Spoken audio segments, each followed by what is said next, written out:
位弟兄姐妹平安。感谢主，我从来没有想过，就是我没有生过孩子，可是我居然会在母亲节的这一天站在这里，跟大家分享我身为一个妈妈的见证。那我很感谢主，在这5年多来，他翻转了我的生命，然后也感谢芝兰教会在这5年多来对我的陪伴和教导。我在29岁那一年的时候结婚，认识我先生的3个孩子，就是那时候我就成为3个孩子的妈妈。那我在27岁那一年的时候认识他们的时候，我的大女儿是国中3年级，二女儿是国小4年级，小儿子是国小1年级。而现在我的大女儿已经大学即将毕业，那二女儿是高中2年级，小儿子是国中2年级。那我不晓得大家能不能够体会，就是身为一个后母，这个位分是有多么的吃力不讨好。因为从我们小时候耳熟能详的灰姑娘和白雪公主，其实大家就应该知道，我们的社会其实对后母是不友善的。更甚至来讲，其实后母几乎快要跟虐待小孩是画上等号的。所以其实我结了婚以后，我才知道我的处境是什么样的状态。然后常常3不5时，可能就会听到有人，他们是出于善意，可是他们会告诉我说，因为害怕小孩子被欺负的妈妈和外婆，他们可能会告诉别人说，我们的孩子很可怜，他们一定会被后母虐待。其实这些话让我听得都很伤心，因为我是一个非常在乎别人看法。然后我也曾经无意中听到我们家的保姆会跟孩子说，你们就是这样不乖，等你养一生的小孩不会再依附。我听到那一刻我快疯了，因为我觉得他把我所做的努力几乎付之一炬。因为孩子就是已经很害怕了，但是他们还是这样子，我怎么跟他们沟通都没有用。然后我也曾经为了孩子的教育问题跟妈妈起过争执，因为孩子还小不懂事，他们可能会为了我们的坚持吵着要离家出走。然后我也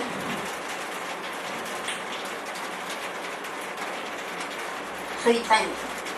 结婚的那2、3年，我大概是3天小哭5天大哭。我也曾经在小孩子可能做了一些针对我的事情之后，我听到他们告诉爸爸说，因为李阿姨是外人。我那时候就躲在房间里面哭，因为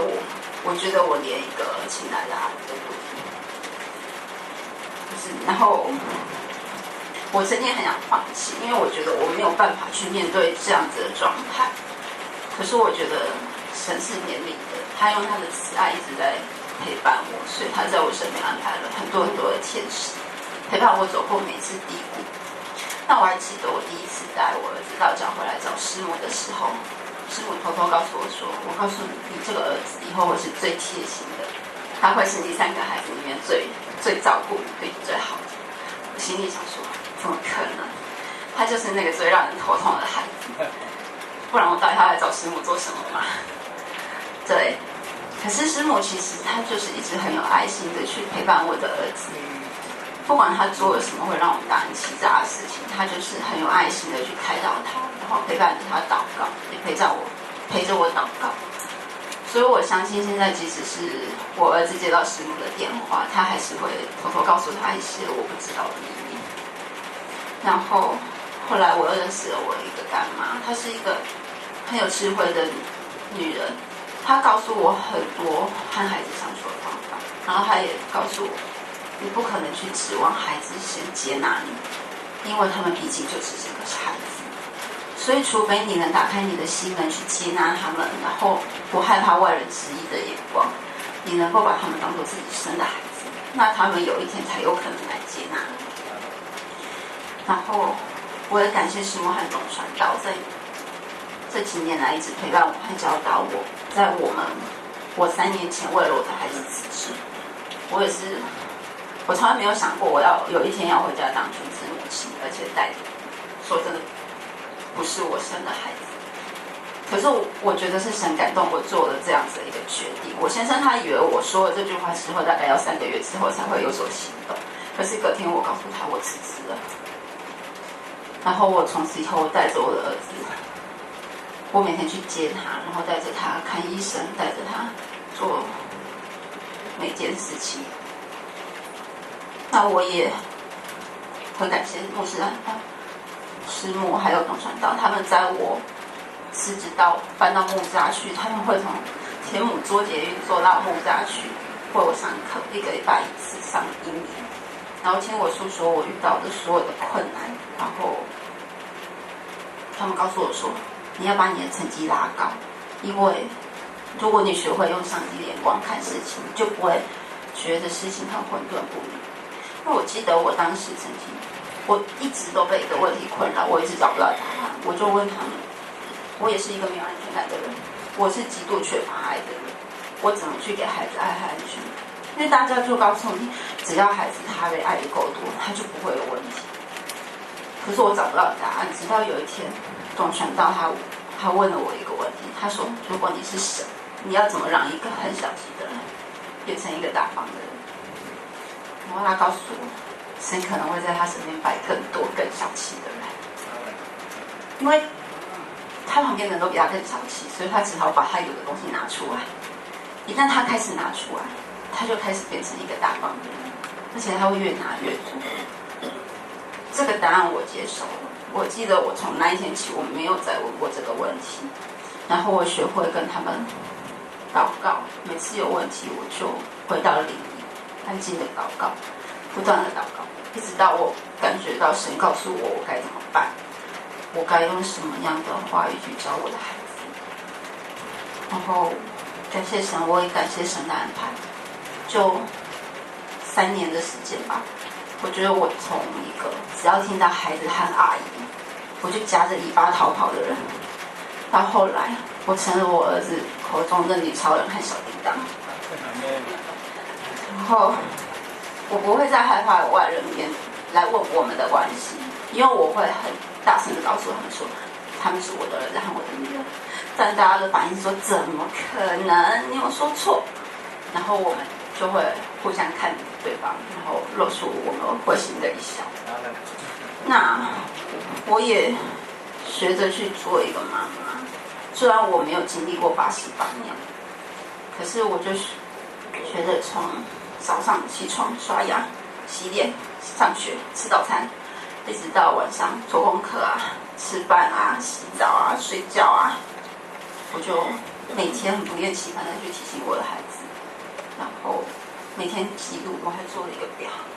只要大概每天列20几项吧，从早上一直看到晚上，只要他做到，我就帮他打勾。然后我就说，因为你做得很好，我给你0用钱，所以你的挑选取决于你的表现。我大概做了半年多，我都没有办法想象我的耐心是从哪里来的，因为我只要受不了，我就跟上帝说，求求你帮我。然后我可能会回房间自己摔东西，可是我知道我不能把我受不了的情绪发泄在孩子身上。我也会在上班的时候突然接到他们的学校的电话说孩子不舒服，我就马上请假，我就去带小孩大街小巷去找医生，因为可能那时间医生都没开。然后我为我的孩子，让他生病他没有力气，我喂他吃东西，我喂他喝汤。我永远记得有一次，我坐在床边喂我的孩子喝汤的时候，我看着他很不敢置信的，然后我觉得我非常非常的心疼，因为我觉得孩子都是无辜的，因为其实他们非常的需要爱。可是我也永远不会忘记，就是我大概这样做了几个月，有一天我儿子他就蒙着脸，然后很害羞的跟我讲一句我这辈子永远都不会忘记的话，他就跟我说，阿姨，我可以叫你妈妈吗？我觉得这应该是我这辈子听到最美妙的话，我也相信他这辈子都会是我的宝贝孩子。然后后来我也知道我的孩子的妈妈他已经受洗成为基督徒，所以我也会因为这一个连结，所以我们可以静下心来的好好为他祷告，然后跟妈妈做联系。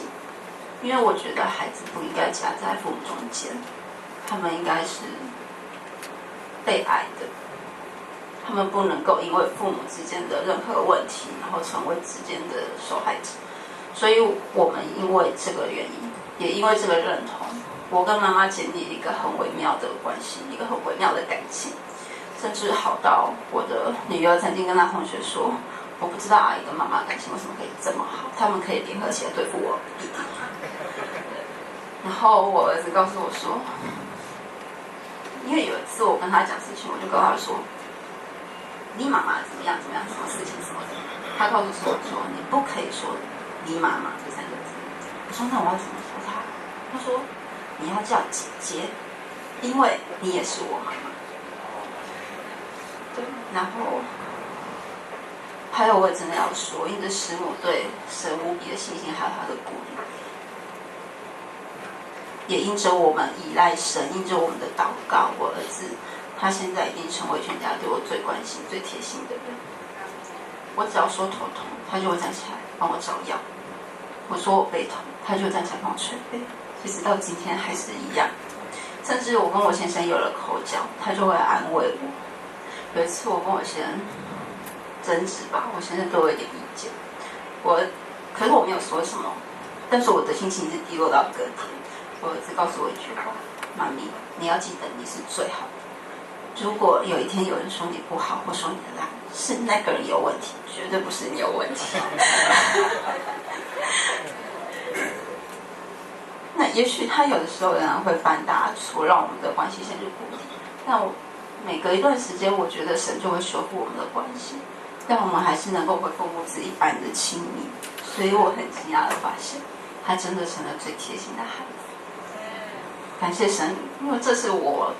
以前根本想不到的。那还有就是，以前孩子会有一些品德上的问题，可能是为了要引起我们的注意。那时候我们也头痛到几乎要放弃，爸爸几乎要放弃的时候，我觉得那一次，感谢神感动我。我跟我先生说，你为什么不愿意为了孩子而祷告？因为人的尽头就是神的起头。如果我们已经无能为力的话，我们只好把它交给神，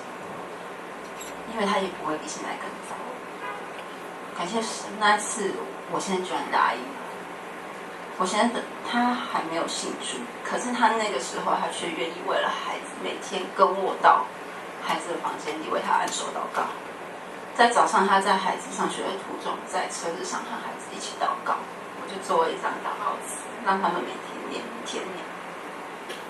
后来我就听我儿子说，如果他想要做坏事，他会想到爸爸和妈妈这样子带着他跟神祷告，他很感动，所以他不可以让爸爸伤心，他不可以让神伤心。所以后来他就会去克制自己要做一些不好的事情的那种欲望。